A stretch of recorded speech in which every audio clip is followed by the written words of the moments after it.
Hello friends, welcome to the new episode of my channel. আমি Prince. তো এখন একটা ব্যাপার নিয়ে বেসিক্যালি কথা বলবো, সেটা হচ্ছে ডাঙ্কি স্যালাডের ওয়েস্ট বেঙ্গল কালেকশন। এবং এই যে কালেকশনটা, সেটা কিন্তু কোথাও গিয়ে আমাদের ইন্ডাস্ট্রির জন্য একটা বিরাট বড় চাপের জায়গা অবশ্যই।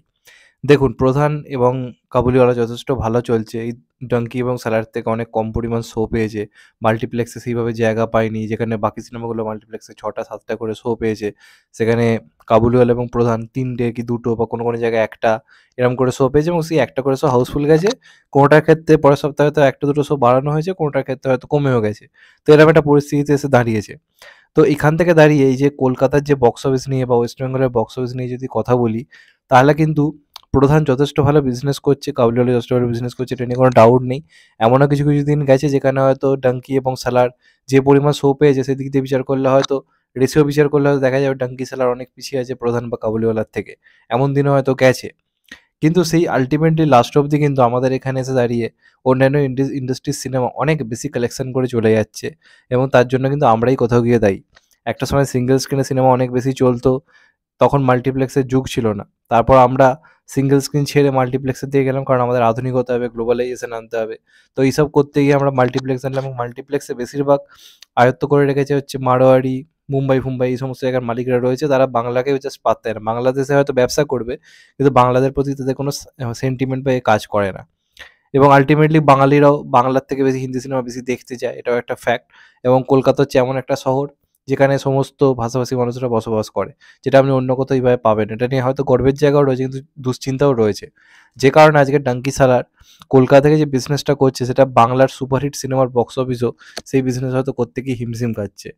একটা সময় যে বাংলা সিনেমা কালেকশনগুলো পার মুভি ১০ কোটি ১২ কোটি দিয়ে যেত, যেটা পাগলু করতে পেরেছে, রংবাজ করতে পেরেছে, গুণগত মানের দিক দিয়ে বিচার করলে সিনেমাগুলো হয়তো এখনের সিনেমাগুলোর থেকে হয়তো খানিকটা পিছিয়ে।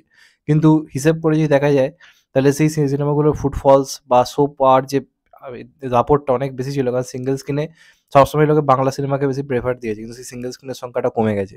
আজকে এটার ফল কিন্তু আমরা ভোগ করছি। একটা সময় হিন্দি আর বাংলা সিনেমা একসঙ্গে রিলিজ করলে দুটোর কালেকশন সেম রেশিও, কোনো সময় বাংলা সিনেমা এগিয়ে থাকতো। আজ কিন্তু সেটা হচ্ছে না।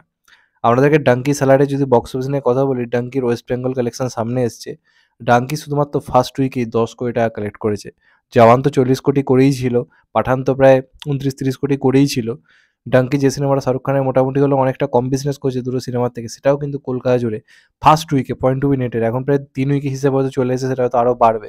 শুধুমাত্র ফার্স্ট উইক থেকে ১০ কোটি টাকা কালেক্ট করেছে, এরম হিসেব কিন্তু সামনে এসছে। আর সালার, যেটা ডাঙ্কির থেকেও হিউজ পরিমাণ শো পেয়েছে, কোনো জায়গায় প্রধান বা কাবুলিওয়ালার থেকে অনেক কম শো পেয়েছে, সেই সালারও কিন্তু কলকাতা জুড়ে ফার্স্ট উইকে মাত্র ৪ কোটি টাকা কিন্তু কালেক্ট করে ফেলেছিল। তাহলে বুঝতে পারছেন এই দুটো সিনেমা মিলে কি কালেকশন করেছে।